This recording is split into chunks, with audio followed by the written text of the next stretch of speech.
इस चैनल को सब्सक्राइब करें और बेल आइकन पर भी प्रेस करना ना भूलिएगा ताकि जब भी हम वीडियो अपलोड करें आपके पास नोटिफिकेशन आ जाए। बिस्मिल्लाहिर्रहमानिर्रहीम। अस्सलाम वालेकुम। आप देख रहे हैं हमारा YouTube channel icon of Pakistan और मैं हूं खलील रहमान। आज की वीडियो उन तमाम लोगों के लिए है जो कि अपना घर बनाने के लिए लोन लेना चाहते हैं या घर बना बनाया ख़रीदना चाहते हैं, उसके लिए लोन लेना चाहते हैं, कर्ज़ा लेना चाहते हैं या प्लॉट लेकर फिर घर बनाना चाहते हैं या बना हुआ है घर उसको और मज़ीद रेनोवेट करना है, खूबसूरती उसकी बढ़ानी है, उसके लिए उनको पैसे चाहिए, लोन चाहिए। मेरी इससे रिलेटेड घर से रिलेटेड लोन लेने से रिलेटेड, गाड़ी अगर आपने लेनी है उससे उसके रिलेटेड लोन लेने से रिलेटेड, या आप बिज़नेस करना चाहते हैं, बिज़नेस में ग्रोथ के लिए या न्यू स्टार्ट करने के लिए लोन लेना चाहते हैं, कामयाब जवान प्रोग्राम हो गया या पंजाब रोज़गार स्कीम होगी वगैरह वगैरह, इन तमाम टॉपिक्स पर बहुत ज़्यादा वीडियोस हमारे चैनल पर अवेलेबल हैं। अब मसला ये आ रहा है, बहुत ज़्यादा लोगों ने मुझे मैसेजेस किए कि सर हम जब बैंक में जाते हैं तो वो कहते हैं इस तरह की कोई लोन स्कीम है ही नहीं या आप लोगों को लोन नहीं मिल सकता। तो यहाँ पे कसूर किसका है? कसूर बैंक वालों का भी है और कसूर आपका अपना भी है कि आपको लोन लेना नहीं आता। मैं हज़ार बार वीडियोस में बता चुका हूँ। अब मैं बैंक्स के बारे में बताऊंगा कि ये करते क्या हैं और किस वजह से, ज़्यादा डिटेल में नहीं जाऊंगा, टू द पॉइंट ही रहूँगा। लेकिन आपको पता होना चाहिए आपका हक क्या है और आप उस हक पर अगर पूरे उतरते हो तो आप लोन ले सकते हो, आपको कोई रोक नहीं सकता। बैंक में एम्प्लॉयज़ जो होते हैं उन्होंने डेली की ट्रांजैक्शन, डेबिट क्रेडिट और ये डेली की एक्टिविटीज़ वो करनी होती हैं और उनको ये भी नहीं, कुछ क्लाइंट्स को, एम्प्लॉयज़ को पता होता है कि उनकी ऑफिशियल वेबसाइट पर कौन कौन सी स्कीम्स आई हुई हैं। तो वो कहते हैं कि हम तो किसी को कर्जा दे नहीं रहे इससे रिलेटेड। तो आप उनको, हमारी वीडियोज़ जो है मेरे चैनल पर अगर आपको देख के बैंक में जाता है तो कहता है कि वो बैंक वाला को कह देता है कि फॉर एग्जाम्पल इस तरह की कोई स्कीम है ही नहीं या हम दे नहीं रहे, तो आप उनको दिखाएं कि ये आप ही की बैंक की ऑफिशियल वेबसाइट है और इस पर ये लोन स्कीम है, और फिर भी वो आप लोन नहीं दे सकता तो आप उसकी कंप्लेंट भी कर सकते हैं। लोन अगर नहीं मिलता उसकी डिफरेंट रीजंस भी हैं। सीधे साधे आप लोग हैं जो, जिनको नहीं पता कि लोन लेना किस तरह है, वो स्कूल कॉलेज का फॉर्म समझ के अप्लाई कर देते हैं और फिर इंतज़ार करते हैं कि जी हमें लोन नहीं मिला। इसी तरह बिजनेस लोन में लोगों की गलतियां करते हैं और फिर कहते हैं क्राइटेरिया को पूरा नहीं करते, फिर कहते हैं लोन नहीं मिला। तो ये आपका अपना कसूर भी होता है। सबसे पहले अभी मैं आ जाता हूँ घर के लोन के हवाले से, बाकी टॉपिक्स पर ऑलरेडी, बिजनेस लोन हो या घर का लोन हो, सबसे पहले आपने करना ये है, आपने ये देखना है उनकी शराइत क्या है, बैंक्स की शराइत क्या है, एलिजिबिलिटी क्राइटेरिया क्या है। अगर आप उस पर पूरे उतरते हो तो आपको बैंक नहीं रोकता कि आप लोन ना लें, बैंक आपको लोन देगा। अगर कोई नहीं देता बैंक तो आप उसकी कंप्लेंट कर सकते हैं। किस तरह कर सकते हैं? देखिए जी, पाकिस्तान में तमाम बैंक्स जो हैं वो किस बैंक को फॉलो करते हैं? स्टेट बैंक ऑफ पाकिस्तान को। State bank of Pakistan rule and regulation बनाता है और तमाम बैंक्स जितने भी हैं वो स्टेट बैंक के रूल एंड रेगुलेशंस को देखते हुए अपनी पॉलिसीज़ एंड प्रोसीजर को लेकर चलते हैं। और ये गवर्नमेंट की जितनी भी स्कीम है, होम लोन स्कीम, नया पाकिस्तान हाउसिंग स्कीम हो गया, या बिज़नेस के हवाले से कामयाब जवान प्रोग्राम स्कीम या पंजाब रोज़गार स्कीम, तो ये गवर्नमेंट लेवल पर चल रही हैं और इसमें ये लोगों को सहूलत देने के लिए, आसान कर्जा देने के लिए ही ये स्कीम्स बनाई गई हैं। इसमें बैंक्स क्यों मना कर देता है? अक्सर मना इस वजह से करता है क्योंकि फॉर एग्जांपल कामयाब जवान प्रोग्राम में 10 लाख तक अगर आप लोन लेते हो तो आपको किसी किस्म की ज़मीन जायदाद सिक्योरिटी के तौर पर रखवाने की ज़रूरत नहीं है। लेकिन पाकिस्तान में लोग, ये होता है, कर्जा ले लेते हैं और उसकी इंस्टॉलमेंट वो दे नहीं पाते, तो बैंक रिस्क नहीं लेना चाहता। वो कहता है कि हमें सिक्योरिटी के तौर पर आप कागजात रखवा के दो। दूसरी बात यह है कि ये हुकूमत खुद ये प्रोग्राम लेकर आई है और वो डिफरेंट बैंक्स के थ्रू ये दे रही है। इसमें इंटरेस्ट रेट बहुत कम है, सूद बहुत कम है। तो इस वजह से बैंक जो कर्जा देता है, फॉर एग्जांपल 1 लाख का अगर कर्जा देता तो 1 साल के लिए तो उसके ऊपर 20,000 रुपये कमा रहा होता है, 1,20,000 रुपये फिर वापस ले रहा होता है। तो अभी ये गवर्नमेंट की स्कीम में ये है कि मार्कअप बहुत कम है, तो बैंक्स जान भी छुड़वाते हैं कि हम लोन ना दें। लेकिन लेकिन अगर आप उनके एलिजिबिलिटी क्राइटेरिया को पूरा करें तो फिर आपको कोई नहीं रोक सकता। अगर आपको बैंक रोकता है, कहता है कि हम लोन इस तरह की नहीं दे सकते, तो आप उसकी कंप्लेंट कर सकते हैं। कंप्लेंट कहाँ कर सकते हैं आप स्टेट बैंक ऑफ पाकिस्तान को कंप्लेंट कर सकते हैं। आप कामयाब जवान प्रोग्राम या पंजाब रोजगार स्कीम से रिलेटेड आप बिजनेस लोन लेना चाह रहे हो, उससे रिलेटेड इशू आ रहा है, तो आप सिटीज़न पोर्टल ऐप डाउनलोड करें प्ले स्टोर से और वहाँ पर कामयाब जवान प्रोग्राम के चेयरमैन तक आप कंप्लेंट पहुँचा सकते हैं। इसी तरह पंजाब रोजगार स्कीम से रिलेटेड, तो ये इश्यूज़ के हल हैं। अब आ जाते हैं आज के टॉपिक के रिलेटेड के, जो घर से रिलेटेड लोन लेना चाहते हैं उनको लोन नहीं मिल रहा, तो उन्होंने लोन लेना किस तरह है, क्राइटेरिया क्या है, एलिजिबिलिटी, कौन कौन से डॉक्यूमेंट्स आपके होने चाहिए, उम्र कितनी होनी चाहिए, सैलरी कितनी होनी चाहिए, तमाम चीज़ें आपको डिटेल से बताऊंगा। अगर आप इन चीज़ों पर पूरे उतरते हैं, आप हमारी सर्विसेज भी ले सकते हैं अगर आपको नहीं समझ कोई आ रही कोई चीज़, चाहे आपने बिज़नेस लोन लेना है, चाहे आपने कार से रिलेटेड लोन लेना है, चाहे आपने घर से रिलेटेड लोन लेना है, आपको कोई चीज़ नहीं समझ आती तो आप हमारी सर्विसेज ले सकते हैं। वीडियो के नीचे कमेंट करके हमारा व्हाट्सअप नंबर ले लें, हमसे रब्ता कर दें, हम आपका फॉर्म जो है वो फिल करके अप्लाई कर देंगे, आपको तो वहाँ प्रोसीजर गाइड भी कर देंगे। और मैं अपने बहुत सारे क्लाइंट्स का कर भी चुका हूँ, उनका लोन अप्रूव हो भी चुका है। अब आ जाते हैं ये होम लोन से रिलेटेड। सबसे पहले तो ये है कि पाकिस्तान का शहरी होना लाजमी है। नया पाकिस्तान हाउसिंग स्कीम अब डिफरेंट बैंक्स को भी साथ अटैच किया है, उसके थ्रू भी लोन दे रहा है घर बनाने के लिए, घर ख़रीदने के लिए, कंस्ट्रक्शन के लिए। बहुत ज़्यादा बैंक इसमें अटैच हो चुके हैं और तमाम बैंक्स पर वीडियो मेरे चैनल पर अवेलेबल है, वो देख सकते हैं। नहीं तो नीचे कमेंट करके मेरा व्हाट्सअप नंबर ले लीजिएगा, व्हाट्सअप पर रब्ता कर लीजिएगा, आपको वीडियो सेंड कर दूँगा डिटेल से। तो इसमें यह है कि पाकिस्तान के आप शहरी हो, पाकिस्तान में रह रहे हो, आप घर बनाने के लिए लोन ले सकते हो। उसके अलावा ये सिर्फ नया पाकिस्तान हाउसिंग स्कीम से रिलेटेड बता रहा हूँ। लेकिन अगर आप आउट ऑफ कंट्री रह रहे हो फिर भी आप लोन लेना चाहते हो घर बनाने के लिए तो भी आप लोन ले सकते हो, लेकिन वो एक और अलग स्कीम है। उसके बारे में मैं आपको जो भी पूछना चाहता है तो व्हाट्सएप पे मैसेज करके मेरे पास इनबॉक्स में आ जाए व्हाट्सएप पर, तो उसमें उस हवाले से वीडियो बनाई हुई है, वो आपको सेंड कर दूँगा, आप देख लीजिएगा। नया पाकिस्तान हाउसिंग स्कीम से रिलेटेड मैं आपको ये बता दूँ कि आपका पाकिस्तान का शहरी होना ज़रूरी है, पाकिस्तान में आप रह रहे हो। इसमें बिजनेसमैन भी अप्लाई कर सकते हैं, इसमें सैलरी पर्सन भी अप्लाई कर सकते हैं। एलिजिबिलिटी क्राइटेरिया क्या है? आपकी एज जो है वो 25 से 60 साल के दरमियान होनी चाहिए। लोन आप कितने सालों के लिए ले सकते हो? आप लोन जो है मैक्सिमम 20 सालों के लिए ले सकते हो, बाकी आपकी मर्ज़ी, आप 10 सालों में वापस कर दो, 5 सालों में, 8 सालों में, 15 सालों में, वो आपकी अपनी मर्ज़ी है। लोन का पर्पज़ किन किन मकासद के लिए आप लोन ले सकते हो?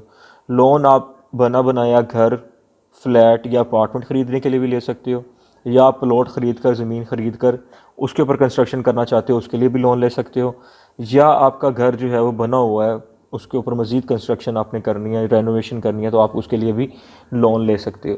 अब आ जाते हैं जी क्राइटेरिया दूसरा देख लेते हैं इसका। इस पर मैं ऑलरेडी वीडियोस बना चुका हूँ, लेकिन मैं फ़ेस टू फेस आकर आपको अच्छे से समझाना चाह रहा था ताकि आपको और अच्छे से समझ आए। कोई भी आपका सवाल हो अपनी वीडियो के नीचे कमेंट्स करके पूछ सकते हैं, आपको इन हर सवाल का जवाब मिलेगा, गाइडेंस प्रॉपर मिलेगी, और सर्विसेज अगर आप लेना चाहते हैं तो वो भी आप ले सकते हैं।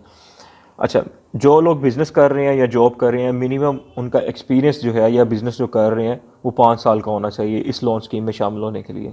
उसके बाद आपकी मिनिमम सैलरी जो है 25 से 1 लाख तक होनी चाहिए, जो सैलरी पर्सन है जो जॉब कर रहे हैं, और जो बिज़नेस कर रहे हैं अपना उनकी 25 से 1,40,000 तक होनी चाहिए। और ये नेट डिस्पोजेबल इनकम है। नेट डिस्पोजेबल इनकम ये होती है कि जो आपको सैलरी मिल रही है उसमें जितने भी आप टैक्सेस वगैरह दे रहे हो सारे निकाल के जो आपको पैसे मिलते हैं एंड में रह जाते हैं आपके ख़र्च करने के लिए या सेविंग करने के लिए, उसको नेट डिस्पोजेबल इनकम कहते हैं। इसमें एक और ऑप्शन है कि अगर आप सैलरी का क्राइटेरिया पूरा नहीं कर पा रहे या एक ही, अच्छा इसमें यह भी है कि ये यहाँ पर वो लोग अप्लाई कर सकते हैं जिनका पहले घर नहीं है अपना, तो वो लोग अप्लाई कर सकते हैं। और अप्लाई करने का ये भी एक शराइत है कि एक घर में सिर्फ एक ही उसका सरबराह जो होगा या घर का मेंबर जो होगा वो अप्लाई कर सकता है एक घर लेने के लिए। लेकिन एक ही घर के 2 से 3 मेंबर, मैक्सिमम 4 बंदे मिलकर अप्लाई कर सकते हैं लोन के लिए, लेकिन एप्लीकेशन एक ही होगी। 4 बंदे इकट्ठे मिलकर, उसका रीज़न क्या है कि अगर आपकी सैलरी कम है, आप 3 से 4 भाई हैं या फादर को भी मिला लें साथ, मैक्सिमम 4 इकट्ठे हो सकते हैं, तो को एप्लीकेंट इनको कहते हैं कि 4 बंदे मिलकर एक ही घर के लिए आप अप्लाई करते हो कि मैं ये घर खरीदना चाहता हूँ, और चारों मिलकर उसकी इंस्टॉलमेंट दोगे। इस क्राइटेरिया को पूरा करने के लिए कि अगर आपकी सैलरी कंप्लीट नहीं है, सैलरी की रेंज कंप्लीट नहीं है जो उनका क्राइटेरिया है, उसको पूरा करने के लिए, तो ये तरीक़ेकार है इसका। अब आ जाते हैं जी आपको घर इसमें कौन कौन से दिए जाएंगे। इसमें 3 कैटेगरीज़ हैं। सबसे पहली जो कैटेगरी है उसमें कैटेगरी 1 में नपैडा, जो नया Pakistan housing scheme development authority है, उसकी तरफ से डिफरेंट शहरों में, जैसे लाहौर में कुछ शहरों में घर बनाए जा रहे हैं, लाहौर में, सूबा पंजाब में हो गया, कुछ एरियाज़ में घर बनाए जा रहे हैं। इसी तरह कुछ एरियाज़ में गवर्नमेंट ख़ुद घर बना रही है और वो आगे इस स्कीम के तहत दे रही है। दूसरा, ये इसमें 5 मरले का घर आप ले सकते हैं जिसको कैटेगरी 1 कह रहे हैं। कैटेगरी 2 में भी 5 मरले का ही एक घर ले सकते हैं, लेकिन फ़र्क ये है कि इसमें आप खुद पसंद करते हो कि मैंने इस जगह पर घर है और वो मैं लेना चाहता हूँ। इसकी रेंज जो है 125 स्क्वायर यार्ड या 5 मरला होनी चाहिए, और कैटेगरी 3 में आप 10 मरले तक का घर ले सकते हो, घर आप खुद पसंद कर सकते हो और उसको आप लेना चाहते हो 10 मरले तक का घर होना चाहिए। अब पहला जो कैटेगरी 1 या कैटेगरी 2 है उसमें बैंक फुल उसकी कुल अमाउंट जो होनी चाहिए, घर की वैल्यू जो होनी चाहिए वो तकरीबन 3.5 मिलियन यानी ये तकरीबन 30,50,000 के करीब उसकी वैल्यू होनी चाहिए। इसी तरह कैटेगरी 3 में 6 मिलियन यानी आप 60 लाख के करीब घर की वैल्यू होनी चाहिए। अब 60 लाख अगर घर की वैल्यू है कैटेगरी 3 में तो बैंक आपको कितने परसेंट लोन देगा? 85% लोन देगा, 15% आप खुद इंक्लूड करोगे। यानी बैंक आपको डेबिट जो देगा, जो अपनी तरफ से देगा वो 85% देगा, बाकी 15% इक्विटी आप खुद शामिल करोगे। इसी तरह कैटेगरी 1 या 2 में जिसमें 30,50,000 यानी 3.5 मिलियन लोन आपको बैंक की तरफ से टोटल उसकी वैल्यू होनी चाहिए घर की, तो बैंक आपको कितने परसेंट लोन देगा? 90%। 10% आप खुद इक्विटी जो है वो शामिल करोगे, यानी 2.7% वो दे रहा है कैटेगरी 1 में, जो कि नोपेडा खुद घर बना रहा है, घर बना के दे रहा है। लेकिन कैटेगरी 2 में जो कि आप खुद बना बनाया घर लोगे तो उसमें आपको वो 3 मिलियन के करीब आपको लोन दे देगा बैंक। तो ये चीज़ क्लियर होगी। अब आ जाते हैं जी प्रोसेसिंग फ़ी। कैटेगरी 1 जो है जिसमें 5 मरले का घर है लेकिन नोएडा जो खुद डिफरेंट सिटीज़ में बना के दे रहा है, वहाँ पे अगर आप लेते हो तो प्रोसेसिंग फ़ी उसकी 1500 रुपये है। कैटेगरी 2 में भी 5 मरले का घर है लेकिन वो आप अपनी पसंद का खुद चूज़ करते हो, उसमें प्रोसेसिंग फ़ी यानी एप्लीकेशन फ़ी जो है वो 2000 रुपये है। और 10 मरले का जो घर आप लेना चाह रहे हो उसमें 3000 रुपये प्रोसेसिंग फ़ी है। अब इसकी देख लेते हैं इस पर मार्कअप किस हिसाब से डाल रहे हैं। 5 मरले का जो घर है उसका पहले 5 साल और उससे अगले 5 साल, यानी पहले 5 साल 1 से 5 साल तक जो इंटरेस्ट रेट आपको पड़ेगा 5% के हिसाब से पड़ेगा, और उससे नेक्स्ट 5 साल जो है वो 7% के हिसाब से आपको मार्कअप देना पड़ेगा, इंटरेस्ट रेट जिसको कह लें आप। लेकिन 10 साल से ऊपर जो पीरियड है उस पर वो बैंक कहता है कि हम उस टाइम को देखते हुए, ये वेरिएबल इंटरेस्ट रेट हो सकता है, ऊपर नीचे हो सकता है, तो तब चूज़ करेंगे। इसी तरह कैटेगरी 2 में भी 5% और 7% है, यानी पहले 5 साल 5%, उससे अगले 5 साल यानी 5 से 10 साल तक वो 7% हो जाएगा। कैटेगरी 3 में पहले 5 साल 7% इंटरेस्ट रेट होगा और उससे आगे 10वें साल तक यानी 9% इंटरेस्ट रेट होगा। ये चीज़ें होगी। अब मैं इनकी आपको इंस्टॉलमेंट का क्राइटेरिया बता दूं कि आपने अगर फॉर एग्जांपल कितनी अमाउंट ली है तो उस पर कितना इंटरेस्ट रेट पड़ेगा। फॉर एग्जांपल आपने कैटेगरी 1 में अप्लाई किया है, नोएडा क्या जो नोएडा खुद घर बना के दे रहा है, या नोएडा का मतलब नया Pakistan housing scheme development authority जो है, तो आप 10 लाख तक का अगर लोन लेते हो तो आप पहले 1 से 5 साल 6,600 रुपये किस्त दोगे इसकी, और उससे अगले यानी 6ठे साल से 10वें साल तक आप 7,501 रुपये किस्त दोगे। और उसके बाद अगर 11 से 20 साल तक अगर आप जाते हो कि आप 20 सालों के लिए लोन लेते हो फॉर एग्जांपल, ये मैं आपको बता रहा हूँ, तो फिर आप 8,538 रुपये किस्त दोगे। उसके बाद अगर आप 20 लाख लोन लेते हो, इसी तरह आपका पहले 5 साल का 13,199 रुपये लोन बनेगा, और अगर आप 6 से 10 साल के लिए लोन लेते हो फिर 15,002 रुपये बनेंगे, और इसी तरह अगर 11 से 20 साल के लिए आप लोन लेते हो तो 17,075 रुपये आपके बनेंगे। इसी तरह कैटेगरी 2 में भी सेम ही है। कैटेगरी 3 में अगर आप आ जाएँ 10 मरले के घर के लिए तो आपके पहले 5 साल 7,753 रुपये बनेंगे, और 6ठे से 10वें साल तक 8,750 रुपये बनेंगे, और इसी तरह 10वें से 20वें साल तक 9,127 रुपये आपकी माहाना किस्त बनेगी। और ये इसी तरह जिस तरह अमाउंट बढ़ती जाएगी 50 लाख तक 40 लाख तक उसी हिसाब से इसका इंटरेस्ट रेट बढ़ता जाएगा। मैं इसको एक एक अमाउंट नहीं आपको बताऊंगा ताकि वीडियो लंबी ना हो जाए। इस पर मैं ऑलरेडी वीडियो बना चुका हूँ, पीछे वाली वीडियो है, उसका मैं लिंक भी इस वीडियो के नीचे दे दूँगा। उसमें स्क्रीन शेयर करके आपको दिखाया गया है सारा, तो आप देख सकते हैं। इसमें अब डिफरेंट चीज़ें हैं, आपको कंसेप्ट क्लियर कर दूं कि वीडियो में इस स्कीम में ये भी कहा गया है कि जो आप घर लेना चाह रहे हो आपने खुद पसंद किया है वो घर न्यू होना चाहिए, यानी उसकी एज जो है वो 1 साल से कम होनी चाहिए। जब आप एप्लीकेशन के लिए अप्लाई कर रहे हो तब वो घर की एज ज़्यादा से ज़्यादा 1 साल होनी चाहिए, इससे ज़्यादा पुराना ना हो। दूसरा, वो फर्स्ट टाइम उसकी ओनरशिप चेंज हो रही हो, यानी जिस बंदे ने वो घर बनाया जो ओनर है वो फर्स्ट टाइम उसकी ओनरशिप चेंज कर रहा होगा, यानी आपको सेल कर रहा होगा। ये नहीं है कि जो पहले घर जिसने बनाया था उसने किसी और को सेल कर दिया और फिर आप उससे ले रहे हो, इस तरह नहीं। आप डायरेक्टली उससे लोगे घर जिसने फर्स्ट टाइम बनाया, न्यू घर हो और वो खुद पहली बार सेल कर रहा हो। ये इन शराइत में है, अगर किसी को नहीं पता तो इस वजह से मैं ये बता रहा हूँ। फिर ज़्यादा से ज़्यादा 4 लोग मिलकर एक ही घर के लिए एप्लीकेशन दे सकते हो, एक ही घर के मेंबर को एप्लीकेंट इसको कहते हैं, ये भी एक क्राइटेरिया है। फिर बहुत सारे बैंक में एम्प्लॉयज़ हैं जो काम करते हैं, वो सोचते हैं कि हम भी स्कीम में अप्लाई कर दें, तो वो कर सकते हैं कि नहीं कर सकते, तो बैंक के एम्प्लॉयज़ इस स्कीम में अप्लाई नहीं कर सकते। उसके बाद टायर 1 टायर 2 का डिफरेंस मैंने आपको बता दिया है, टायर 3 का भी बता दिया है। कैटेगरी जो है पहला फ़ेज़ 1 फ़ेज़ 2 में 5 मरले का घर है, फ़ेज़ 3 में आपको जो है कैटेगरी 3 में आपको 10 मरले का घर दिया जा रहा है। और इसमें एक ये भी चीज़ है कि आपको इसकी इनकी शराइत में भी क्या, आपने अपनी लाइफ की और अपनी प्रॉपर्टी की इंश्योरेंस भी करवानी है और ये आपके अपने ख़र्चे पे होगी। ये मैं जो आपको चीज़ें बता रहा हूँ ये नेशनल बैंक ऑफ पाकिस्तान के मुताबिक बता रहा हूँ डिटेल्स। इसी तरह मेज़ान बैंक पर भी वीडियो बनाई हुई हैं, HPL पर भी बनाई हुई हैं।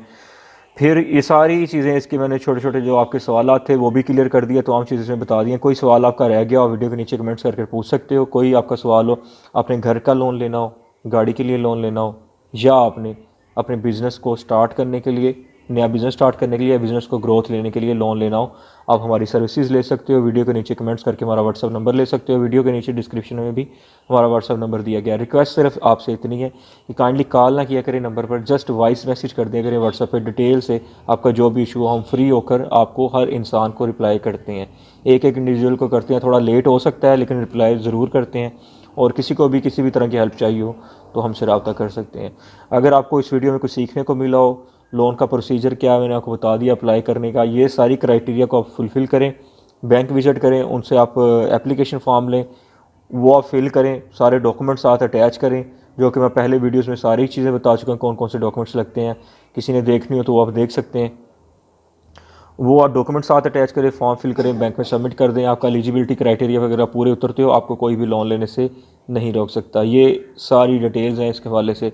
इसी तरह बिज़नेस लोन के हवाले से कोई अप्लाई करवाना चाहता है तो हम कर देंगे। और डिफरेंट जो भी आप सर्विसेज लेना चाह रहे हो, आपको फिजिबिलिटी रिपोर्ट बनवाना चाह रहे हो वो भी आपको बना देंगे। वीडियो पसंद आई हो, कुछ आपको इसमें इंफॉर्मेशन आपको मिली हो जिसकी आपको ज़रूरत है, तो वीडियो को लाइक कर दीजिएगा। कोई सवाल हो नीचे कमेंट्स कर दीजिएगा और हमारे चैनल को सब्सक्राइब कर लीजिएगा। बेल आइकन को भी प्रेस कर लीजिएगा अगर आप हमारे चैनल पर फर्स्ट टाइम आए हैं, ताकि नेक्स्ट भी इसी तरह की इन्फॉर्मेटिव वीडियोस आप लोगों को मिलती रहे। दुआ में याद रखिएगा। Thank you. जज़ाकल्लाह। अल्लाह हाफिज़।